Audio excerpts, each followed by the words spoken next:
Army chief है, उन्होंने बड़ा क्लियर कट अपने लोगों को कह दिया है। मैं उस मीटिंग का हिस्सा था जिसमें बड़ी वाज़ेह डायरेक्शन थी कि न सिर्फ कोर्ट मार्शल होंगे बल्कि वो लोग जो इस तरह के प्रैक्टिसेस में इन्वॉल्व होंगे उनको जेल भी भेजा जाएगा। जो सिक्योरिटी फोर्सेस के वहाँ पर चेक पोस्ट और वो हैं, उसके लिए तो मैंने आपको बताया कि अब हमने जॉइंट चेक पोस्ट किए और ये बात आपकी बहुत हद तक दुरुस्त है, 100% दुरुस्त है कि अगर मैं ये कह दूं स्ट्रेट अवे कि नहीं जी उनकी तो कोई इन्वॉल्वमेंट ही नहीं थी तो ये मुनासिब नहीं है, क्योंकि ये स्मगलिंग जितनी भी हुई है ये कोई ऊँटों पे नहीं हुई है।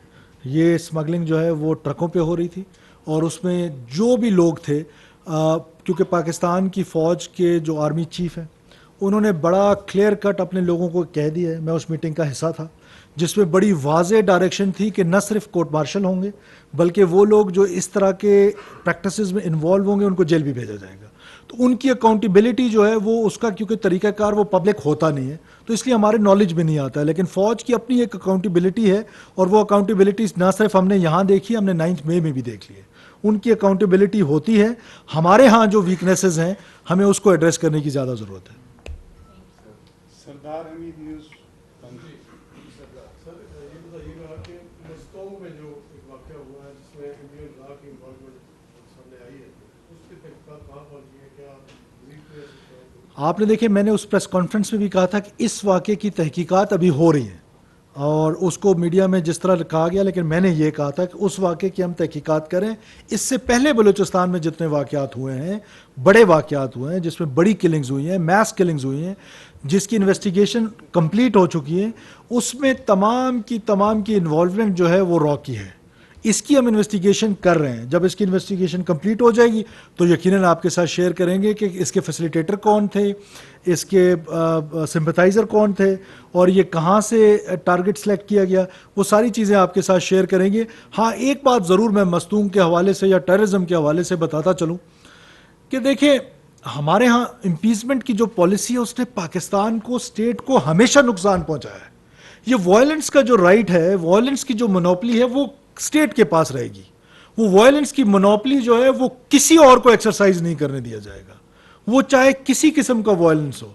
वो वायलेंस का के लिए हमारे पास रिसोर्सेज है, हमारी सिक्योरिटी फोर्सेस की कैपेबिलिटी है, उनकी कैपेसिटी है। हमने ये जंग दहशतगर्दी की, हमारे फोर्सेस ने बड़ी कुर्बानी देकर बड़ी जवामर्दी के साथ लड़ी है और अब भी मुझे पूरा यकीन है कि जो हमारा दुश्मन है, जो टेररिस्ट है, उसकी कैपेसिटी नहीं है इतनी।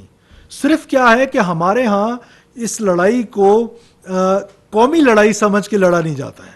हमारे यहाँ डिवाइड है सोसाइटी में इस लड़ाई को लेके, वो डिवाइड ख़त्म करना है और उसमें सबसे बड़ा रोल आपका है कि ये जो एथनिक बुनियादों पर वायलेंस है, तो मज़हब के नाम पर, जिसका मज़हब से कोई लेना देना नहीं है, इस बुनियाद पर वायलेंस है।